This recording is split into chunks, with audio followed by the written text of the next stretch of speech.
Hi there, my name is Dan, and welcome back to All One, the United Anatomy of Being. This is episode 32, called The Nature of Life and Human Nature Development. And in this episode, we're going to explore a little bit about the nature of all living beings as it existed for millions of years, hundreds of thousands of years, and even now, still, for most living beings, as well as how human nature developed and changed and really diverted since entering the mind level of being and mind level consciousness. So it has already been established and certainly directly experienced by almost all humans, if not all humans, that life can be quite difficult and at times painful. The fundamental nature of all life is to survive, both individually and as species. And ultimately, these fundamental needs for survival are quite simple. First, living beings require sustenance in the forms of food, water, sunlight, and various nutrients depending on the species. Second, living beings require protection from both fatal threats that arise from predators, conflict, accidents, and the environmental elements, as well as similar non-fatal threats that can substantially limit the ability to acquire sustenance or to find food. Finally, living beings require reproduction, at least in aggregate, if not always individually, for any species to survive from generation to generation. And these are the only three basic fundamental needs for an individual and its species to survive. And fulfilling them is the root of the nature of all living things. Meeting these needs has not always and is not often easy. Most living beings, at least mobile species that have the proactive capability versus immobile species like plants and trees with more passive capability, have the innate desire and drive to avoid pain. Pain is certainly an indication of survival risk, and all animals, including humans, have an incredibly strong drive to avoid demise. And fight or flight is a very natural instinct in all animals. Sometimes the fight is worth it if the probability of success is high and will eliminate a problem one way or another. And sometimes flight, when the probability for continued survival indicates, is the far better choice of action. And the natural and innate ability for all animals to assess their probability for survival in various circumstances is remarkable, even if it is not conscious.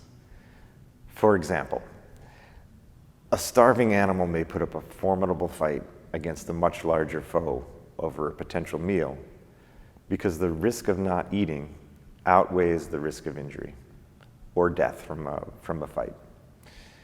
Or an animal, or even a human, whose limb is trapped or snared, will chew or cut it off because the probability for survival with one less limb outweighs the probability of survival without the freedom of mobility and thus the ability to obtain food. As it relates to the survival of a species, a mother will certainly forego food if it is scarce enough and feed her offspring first.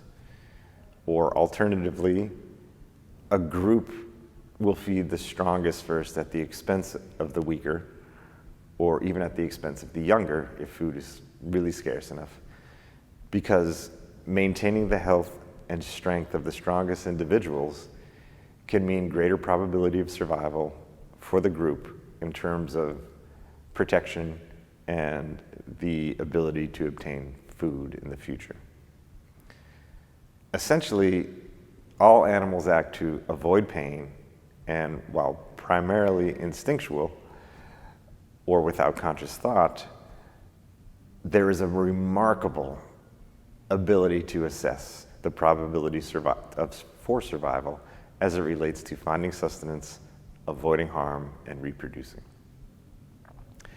And while every physical manifestation includes a beginning, an uncertain journey, and an end, life wants to complete its natural arc and strives, although not always possible with the certainty of an uncertain journey, but to avoid premature ends.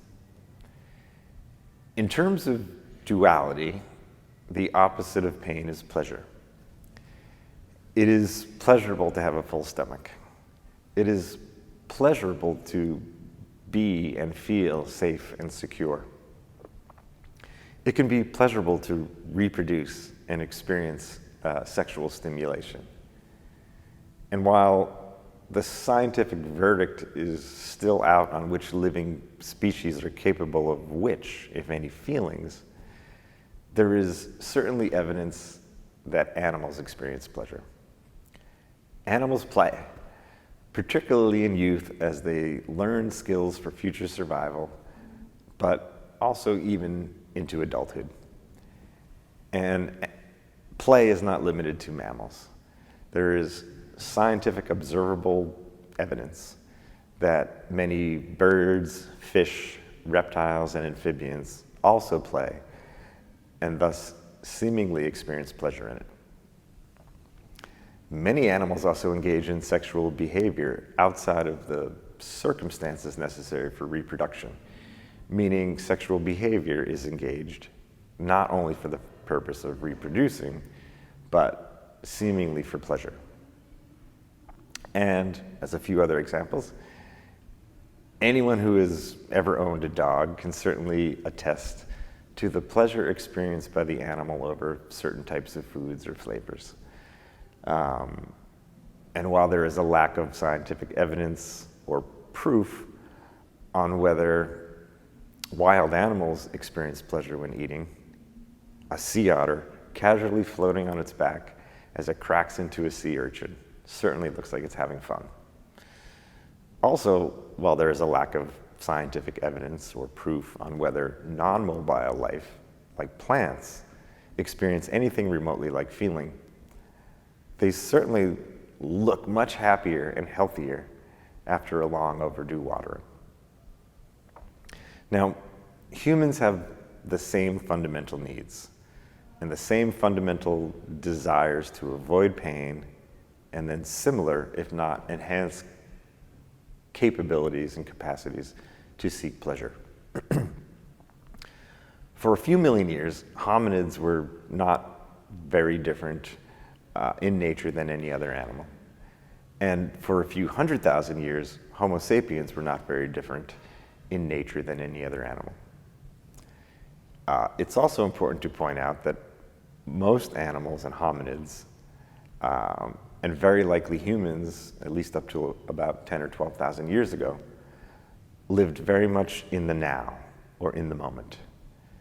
The concept of time, at least as we know it, didn't exist.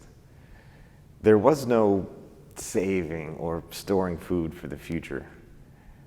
Living was simply a day-to-day experience, and often a day-to-day struggle to survive with, hopefully, intermittent experiences of pleasure.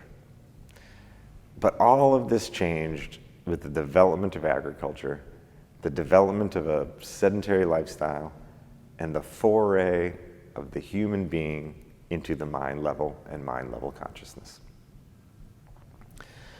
And for the first time in history, or in the first time in human history, the ability to fulfill the basic fundamental human needs were exponentially increased, as were the probabilities of survival. Of course, this developed slowly at first, and harvests, for example, were, while certainly not guaranteed for each settlement during every season, were supplemented by continued hunting, gathering, and the near simultaneous development of herding. But now, really, food could be plentiful. It could be stored and could be available with some level of certainty into the future, which permanently changed everything for humans and human nature. Necessity then required humans to start thinking more about the future, which in turn enabled them to think more about the past. Instead of time consciousness existing primarily of sourcing one meal to the next, time consciousness expanded from one season to the next, one harvest to the next, one year to the next, as planning was required for the work required to grow more and more food and feed growing populations. And this effect, coupled with the newfound time a sedentary and agrarian lifestyle afforded, along with all the rapid developments that followed, drastically changed human nature, human consciousness, and the perspectives of avoiding pain and seeking pleasure. Again, essentially, the basic fundamental needs of humans did not change, but the opportunities to fulfill them and the opportunities to ensure future fulfillment drastically changed forever. With a nomadic lifestyle, there can only be very simple and extremely limited concept of possession. Humans then, in a nomadic lifestyle, didn't carry anything except the rudimentary clothes on their back, maybe a few rudimentary tools which they could carry, and likely very simple animal skin sacks that could carry very small amounts of food or water. However, with the shift to a sedentary agrarian lifestyle, suddenly there was much more for humans to possess. And those with the most ambition, strength, and vision for this changing way of life and a newfound ability to fulfill the basic fundamental needs, not only for the moment, but well into the future, took extreme advantage. Now there was land to be owned, homes to be owned, food stocks to be owned, and livestock to be owned. There were tools to be owned, weapons to be owned, natural resources to be claimed and owned, and unfortunately, human resources to be claimed, owned, and exploited. Of course, this shift all took time to develop, and over the decades and centuries, as human settlements scaled from small groups to small villages to larger villages to eventual formal cities approximately 6,000 years ago, and eventual empires approximately 4,500 to 5,000 years ago. But the continual development of specialization of labor and the continual development of the rule of man as a result of new sedentary lifestyles led to inequitable hierarchies in the roles and values of humans within their societies. And it led to continual development towards a growing inequity of power and wealth accumulation and distribution. Now, in the next episode, we're going to talk about individualism, inequality, and fear, and continue with how human nature changed since this foray into mind-level consciousness and the mind level of being. And then after that episode, we're going to start exploring more about the mind, and more specifically about how it functions and how it consciously, subconsciously, and unconsciously affects us every single day and really every single moment of our lives. I thank you for joining me, and I look forward to seeing you in the next episode.